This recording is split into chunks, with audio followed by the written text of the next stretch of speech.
As art teachers, besides teaching art-making techniques and activities, you and your learners will also spend time looking at art. We believe that looking is just as important and as exciting as making. You will discover how to talk with your learners about artworks, and even more importantly, how to listen to them talk about artworks. Why do this? One of the reasons is learning to see. We think we see, but actually, we often haven't learned to really look. We learn to look deeply into a picture. We learn that we can read an image as we read a language. Another reason is to develop language and vocabulary for talking about art and how you feel about the artworks. And a third reason is to become aware of the views of others, taking these views on board, thinking about them, and debating them. It involves shared experiences, different perspectives, communication, sharing, and listening. We are going to go through a journey together, learning to look at one image as an example. There might be different readings of this image, which is fine.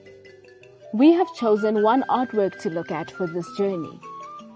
It is in Book 2, Faces, page 17.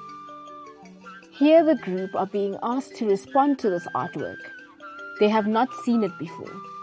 They will be taken through a series of steps or a journey of looking, going deeper and deeper into the artwork.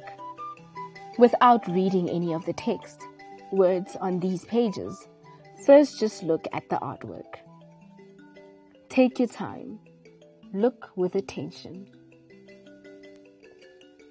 What is happening in this artwork? What is it about? Respond freely to the work. How does it make you feel?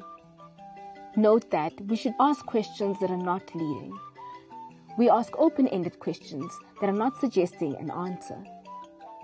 For example, not does she look sad, but what is she feeling? What is open-ended questioning? When allowing young people to give a personal response to an artwork, there are very few answers or comments that are absolutely right or wrong. Try not to predispose yourself as teacher to just one predicted answer. But sometimes you might need to gently return the focus to the image. The answer must be in the image. How does the picture or sculpture itself tell you that? What in this picture makes you think so? Now we ask how and why we feel these feelings. How does the artist achieve this? You have mentioned many things. The dark red tone of the dress, the cold light color of the background, the textures, the rough paint, the gestural marks on the dress.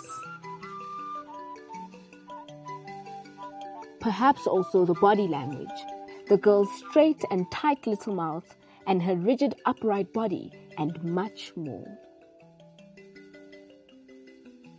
Notice that we find ourselves talking about the colors, lines, tones, and textures that make up this artwork. As we know, these are called the elements of art. This is important because we see now that there are languages with which the artist creates meaning. The elements of art are important because they mean something. They convey the artist's intention. Just as words in a sentence carry meaning, they are not just groups of letters on a page.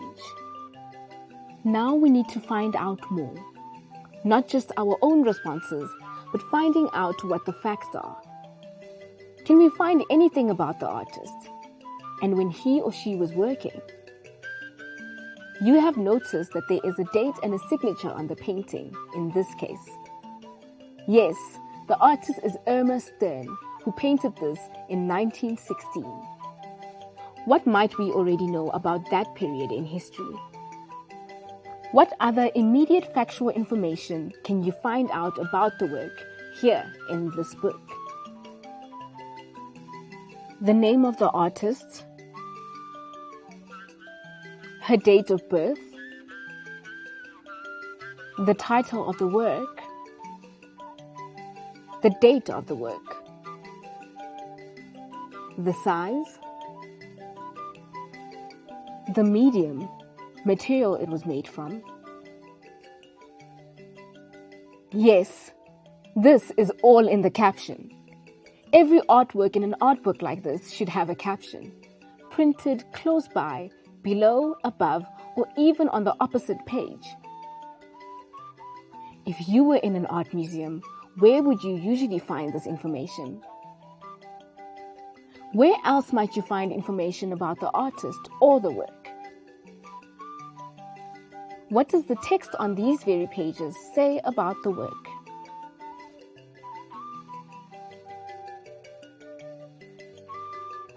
This page happens to have the artist's own words speaking about this very painting. I shuddered and awoke to my own generation. These were the war years in Germany. I knew what I had to express, the suffering and agony that a war means to all life. Soon afterwards, I painted my eternal child, a little girl with large mistrusting eyes, with an embittered tight mouth, sitting on a chair, her plaits hanging straight off her naked forehead, her undefined hands clinging to a few field flowers, so as to assure that some beauty was always left. Does this change or add to your own responses and feelings about the work at the beginning?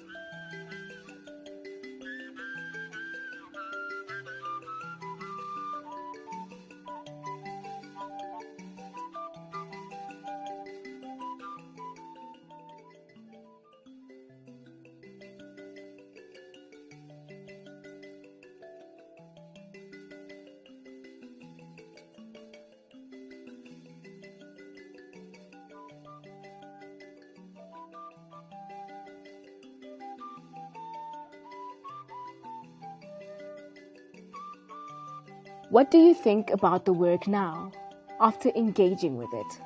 Looking at it, reading about it, hearing and talking with others about it, thinking about the questions concerning it.